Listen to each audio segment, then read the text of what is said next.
ಒಬ್ಬ ಕುಂಬಾರನಿದ್ದ. ಅವನಲ್ಲಿ 5 ಕತ್ತೆಗಳಿದ್ದವು.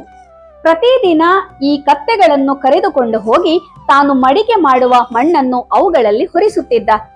ದಾರಿ ಮಧ್ಯ ಈ ಕತ್ತೆಗಳನ್ನು ಒಂದು ಮರಕ್ಕೆ ಕಟ್ಟಿ ಹಾಕಿ ವಿಶ್ರಾಂತಿ ಪಡೆಯುತ್ತಿದ್ದ. ಒಂದು ಸಲ ಒಂದು ಕತ್ತೆಯ ಹಗ್ಗ ತುಂಡಾಗಿ ಅದನ್ನು ಮರಕ್ಕೆ ಕಟ್ಟಲಾಗಲಿಲ್ಲ. ಅದು ಜೋರಾಗಿ ಅರಚುತ್ತಾ ಕುಂಬಾರ ವಿಶ್ರಾಂತಿ ಪಡೆಯುವಲ್ಲಿಗೆ ಬಂದು ಕೂಗಾಡುತ್ತಿತ್ತು.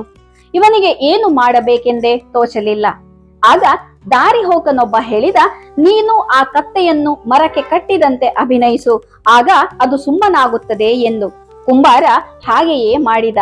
ಕತ್ತೆ ಸುಮ್ಮನಾಯಿತು. ಬಳಿಕ ಅವುಗಳನ್ನು ಬಿಡಿಸಿಕೊಂಡು ಬರುವಾಗಲೂ ಮತ್ತದೇ ಕತ್ತೆ ಬರುತ್ತಿಲ್ಲ.